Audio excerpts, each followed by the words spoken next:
시청자 여러분 안녕하십니까? BOA 모닝뉴스 시작합니다.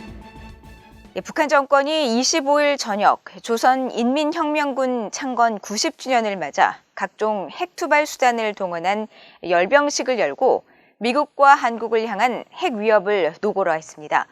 한국 차기 정부 인수위는 이런 행태를 강하게 규탄했는데 전문가들은 김정은 국무위원장의 핵무력 사용 발언이 국제 핵 질서의 기초를 흔드는 위험한 발언이라고 지적했습니다. 첫 소식 조상진 기자가 보도합니다. 한국 윤석열 대통령 당선인의 대통령직 인수위원회가 26일 입장문을 내고 북한 정권의 열병식을 규탄했습니다. 북한의 열병식은 지난 5년간 겉으로는 평화와 대화를 주장하면서도 실제로는 한반도와 동북아, 세계 평화를 위협하는 수단을 개발하는 데 북한 정권이 몰두해왔다는 것을 입증한다는 것입니다. 김정은 북한 국무위원장은 25일 밤 9시쯤 열린 조선인민혁명군 창건 90주년 기념 열병식 연설에서 국가 이익 침탈 때는 핵 사용을 결행하겠다고 협박했습니다. 우리 핵무력의 기본 사명은 전쟁을 억제함에 있지만 이 땅에서 우리가 결코 바라지 않는 상황이 조성되는 경우에까지 우리의 핵이 전쟁 방지라는 하나의 사명에만 속박되어 있을 수는 없습니다. 어떤 세력이든 우리 국가의 근본 이익을 침탈하려 든다면 우리 핵무력은 이외의 자기 돌직하는 사명을 결단코 결행하지 않을 수 없을 것입니다. 문재인 한국 대통령과 친서를 교환한 지 불과 닷새 만에 이런 핵무력 사용 협박이 나온 데 대해 전문가들은 국제사회의 핵질서 기초를 흔드는 발언이라고 지적했습니다. 근본 이익 침탈은 결국은 이제 체제 안보, 정권 안보, 체제 위기 모든 걸 다 포함하는 거거든요. 조금 더 넓혀서 해석을 하면 대북 제재의 심화로 인한 내부 체제 위기까지도 포함될 수 있거든요. 그러니까 지금까지 그냥 북한이 버티기 전략이다 이렇게만 생각을 했는데 버티기에 한계가 올 경우에는 자기들이 선제적으로 상황을 돌파하기 위해서 핵 카드를 쓸 수 있다는 얘기로까지 지금 확대 해석이 가능하거든요. 북한의 최고 지도자가 직접 한 발언인 만큼 핵 운용 교리의 수정 가능성이 크며 핵실험 등 대형 도발을 예고한 것일 수 있다는 분석도 나왔습니다. 계속해서 자신들이 해온 계획에 따라 국방발전 5개년이라고 늘 얘기하는 그 계획에 따라 앞으로도 계획된 그런 미사일 발사 시험 도발을 핵실험도 포함해서 계속 하겠다라는 얘기죠. 북한 매체들에 따르면 이번 열병식에는 한국을 겨냥해 만든 전술 유도 미사일부터 미국 본토 타격용 대륙간 탄도미사일 ICBM까지 종류별 핵 투발 수단이 다수 등장했습니다. 한국 외교부는 북한이 한반도와 지역 정세에 긴장을 초래하는 행동을 즉각 중단하고 한반도의 완전한 비핵화와 항구적 평화 구축을 위해 외교적 해결의 길로 북한이 조속히 나와야 한다고 촉구했습니다. 윤석열 대통령 당선인의 대통령직 인수위원회는 북한 정권의 핵과 미사일 위협은 엄중하고 현실적인 위협이 됐다며 이를 억제하기 위해 한미 동맹을 강화하고 한국형 삼축 체계 능력을 조속히 완성해 나갈 것이라고 강조했습니다. BOA 뉴스 조상진입니다. 한국의 윤석열 대통령 당선인이 일본에 파견한 한일 정책협의대표단이 26일 기시다 후미오 일본 총리를 접견한 가운데 미국 전문가들은 한국의 새 정부에서 한일 관계가 개선될 여지가 많다며 긍정적으로 전망했습니다. 하지만 과거사 등 국내 정치적 문제와 중국 변수를 극복하는 게 사상 최악이란 평가를 받는 한일 관계 개선의 관건이란 지적도 나왔습니다. 박형주 기자가 보도합니다. 윤석열 한국 대통령 당선인이 일본에 파견한 한일 정책협의 대표단이 26일 기시다 후미오 일본 총리를 접견하고 윤 당선인의 친서를 전했습니다. 대표단은 면담 후 취재진에게 새로운 출발선에 선 두 나라가 미래지향적 관계 발전을 위해서 서로 공동의 이익을 위해 노력해야 한다는 데 의견을 모았다고 밝혔습니다. 일본 외무성은 기시다 총리가 한국 대표단에 룰에 근거한 국제 질서가 위협받는 현 상황에서 지금이 한일 관계를 증진하고 주요 사안들을 해결할 적기라고 강조했다고 전했습니다. 미국의 동북아 전문가들은 이번 회동을 긍정적으로 평가하며 윤석열 정부 출범이 북한과 중국 등 영내 안보 우려, 평화와 안정 달성을 위한 협력 기회를 제공할 것으로 전망했습니다. 에반스 리비어 전 국무부 동아시아 담당 수석 부차관보는 BOA에 윤석열 차기 정부의 한일 관계 개선 시도가 긍정적이라며 기시다 총리와 일본 정부는 한국의 새 정부가 전달한 제안에 귀를 기울이고 선의와 열린 마음으로 반응하는 게 중요하다고 말했습니다. 리비어 전 수석 부차관보는 특히 한일 협력 분야로 북한과 중국, 러시아의 우크라이나 침공으로 인해 급변하는 안보 환경과 지정학적 문제를 꼽고 정보 교류와 위협 평가, 외교 군사 조정, 미국과의 협력 강화에 대한 대화도 이루어져야 할 것이라고 말했습니다. 미국의 민간단체인 전략국제문제연구소의 니콜라스 제첸이 일본 담당 선임연구원은 한일 두 나라가 북한 정권의 위협이 고조되는 상황에서 안보 협력을 우선순위에 둬야 한다고 말했습니다.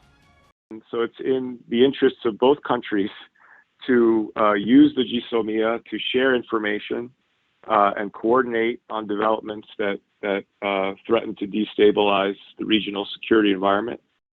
한국의 새 정부와 일본이 권위주의 통치를 강화하는 시진핑 정부 대응에도 협력해야 한다는 목소리도 나옵니다. They should be working on addressing the common security challenges from not only North Korea but also China. So, for example, when South Korea has repeatedly refused to integrate its missile defense system into the Allied missile defense system, it degrades all three countries' ability to better defend ourselves. 바이든 행정부가 한국과 일본을 포함한 3자 협력의 중요성을 지속적으로 강조하는 가운데 현 문재인 정부에서 한일 관계는 한국 대법원의 강제징용 배상 판결, 이에 대한 일본의 한국 수출 규제 조치, 한국의 지소미아 종료 통보 등으로 크게 악화했다는 평가를 받고 있습니다.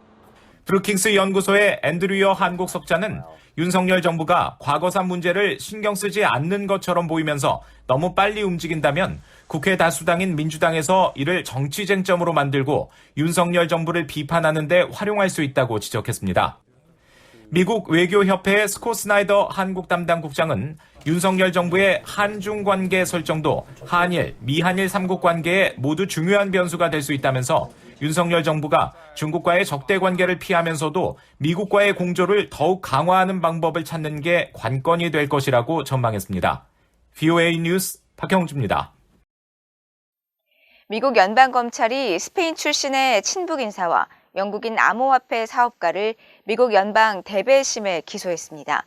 2019년 평양에서 열린 암호화폐 컨퍼런스를 주관하고 미국인 암호화폐 전문가의 방북을 주선한 혐의인데 북한 정권의 사이버 범죄 활동과 또 지원 세력에 대한 미국 정부의 대응이 더욱 강화하고 있습니다. 함지하 기자가 보도합니다. 미국 뉴욕 남부 연방검찰이 스페인 국적자 알레한드로 카오 데 베노스 씨와 영국인 크리스토퍼 엠스 씨의 대배심 기소 사실을 전격 공개했습니다.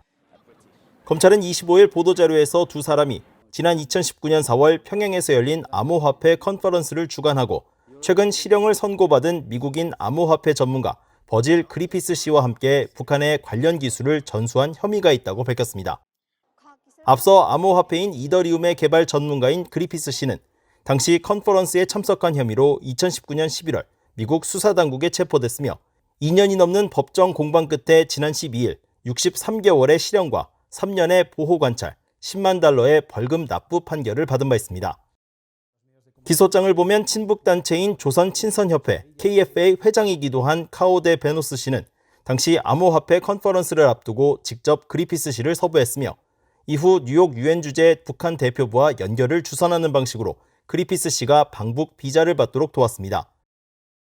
검찰은 이후 평양에서 열린 컨퍼런스에서 엠스 씨가 북한 청중들의 구체적인 질문에 답변하는 등 암호화폐를 제재 회피 수단으로 전수한 사실에도 주목했습니다. 이들에겐 국제긴급경제권한법 공모 혐의가 적용됐으며 혐의가 인정될 경우 최대 20년의 실형이 선고될 수 있습니다. 매튜 올슨 미국 법무부 국가안보 담당 차관보는 이날 보도자료에서 미국은 핵 확산과 영내 불안정이라는 목표를 좌절시키는 것을 목적으로 고안된 국제 제재 회피를 위해 북한 정권이 암호화폐를 사용하는 것을 허용하지 않을 것이라고 경고했습니다. 그러면서 북한 정권과 공모하는 자들이 어디에 있든 법무부는 책임을 물을 것이란 점을 분명히 한다고 강조했습니다. 미국 정부는 최근 북한 해킹 조직 라자루스의 이더리움 계좌를 추가 제재하는 등 북한 지도부의 사이버 범죄에 대한 대응을 강화하고 있습니다. The United States continues to work closely with like-minded countries to focus attention on as well as condemn any disruptive, destructive, or otherwise destabilizing behavior in cyberspace. We know that it is vital for governments as well as network defenders and the public to stay vigilant and also work together to mitigate any cyber threat that's posed by the DPRK. 한편 검찰은 카오데 베노스 씨와 엠스 씨의 행방이 알려지지 않았다고 밝혀 실제 이들이 언제 법정에 모습을 드러낼지는 미지수입니다. 이들이 만약 자국에서 체포될 경우 심정이 미국으로 인도될지 여부도 주목되는 부분입니다. 현재 스페인과 영국은 각각 미국과 범죄인 인도 조약을 맺고 있습니다. BOE 뉴스 함지아입니다. 미국 정부가 북한 정권의 사이버 범죄 대응 노력을 강화하는 가운데 유엔 안보리가 북한의 대표적인 해커 집단인 라자루스를 제재해야 한다고 유엔 전문가가 말했습니다.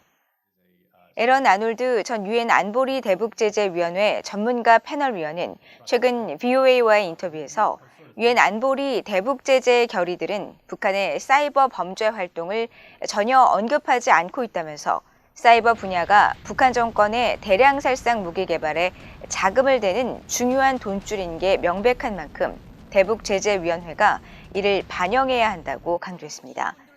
특히 사이버 분야를 포함하는 새 결의를 채택하는 방법과 또 이행 안내서를 발간해 기존 결의에 따라 북한 정권의 사이버 활동이 제재 회피 활동으로 간주된다는 점을 설명하고 제재의 적법성을 제공하는 접근법이 필요하다고 말했습니다. 아놀드 전 위원은 또 각국이 민간 분야에 북한 사이버 범죄의 위험 정보를 제공하고 정부들 사이에 관련 정보 공유 노력을 강화해야 한다고 권고했습니다. 북한에서 김정은 정권이 붕괴되면 북한군이 가장 불안정한 요소 중 하나가 될 수 있다는 민간 연구단체의 보고서가 나왔습니다. 워싱턴의 북한인권위원회는 25일 공개한 보고서에서 김정은 정권이 대내외적 충격을 견디지 못하는 상황이 벌어지면 북한 노동당의 군대인 조선인민군이 위험한 행동에 나설 가능성이 있다고 전망했습니다. 미국 공군에서 25년간 근무한 조지 허친슨 조지 메이슨 대학교 연구원이 작성한 이 보고서는 김정은 정권이 불안정해지면 북한군이 최고 지도자로부터 수직적인 경직성을 기반으로 지휘와 통제를 받던 관계가 끊어지면서 예측 불가능한 행동에 나설 수 있다고 지적했습니다. 특히 핵탄두를 포함한 북한의 대량 살상 무기 사용 가능성을 경고하면서 최악의 상황을 막으려면 정보의 사각지대에 놓인 북한 군인들에게 실상을 제대로 알리는 정보 캠페인을 펼쳐야 한다고 권고했습니다. 한국의 인권단체인 북한인권정보센터는 지난 14일 김정은 집권 기간 북한 군인들의 인권 실태를 조사한 보고서에서 북한군의 뇌물 비리와 폭력, 과도한 통제와 노동 착취뿐 아니라 사상교육을 상당히 강화하고 있다고 밝혔고 탈북 군인들은 이에 대해 VOA에 북한 군인들의 의식을 깨우는 노력이 시급하다고 강조했습니다. 영국 주재 북한 공사를 지낸 태영호 한국 국회의원이 북송을 원하는 사람을 북한에 보내고 또 북한에 억류된 한국군 포로를 송환하는 이른바 김연희 북송법을 추진 중이라고 밝혔습니다. 태 의원은 26일 조선일보 등 한국 언론들에 이산의 비극을 해소하고 윤석열 정부 출범 이후 남북관계에 물꼬를 트기 위한 인도주의 차원의 교류 목적으로 북한행을 요구하는 탈북민 김연희 씨 등을 북한에 보내는 대신 북한에 억류 중인 한국 국군 포로를 데려오는 방식을 입법 추진하고 있다고 밝혔습니다. 태 의원은 과거 김영삼 정부 때 비전향 장기수 이인모 씨 등을 가족 방문 형식으로 북송해 남북관계에 물꼬를 튼 사례가 있다며 김연희 씨를 판문점을 통해 공개적으로 보내고 한국에서 번 돈과 또 물자를 싣고 갈 수 있게 해 북한 주민들에게 영향을 미치도록 해야 한다고 주장했습니다.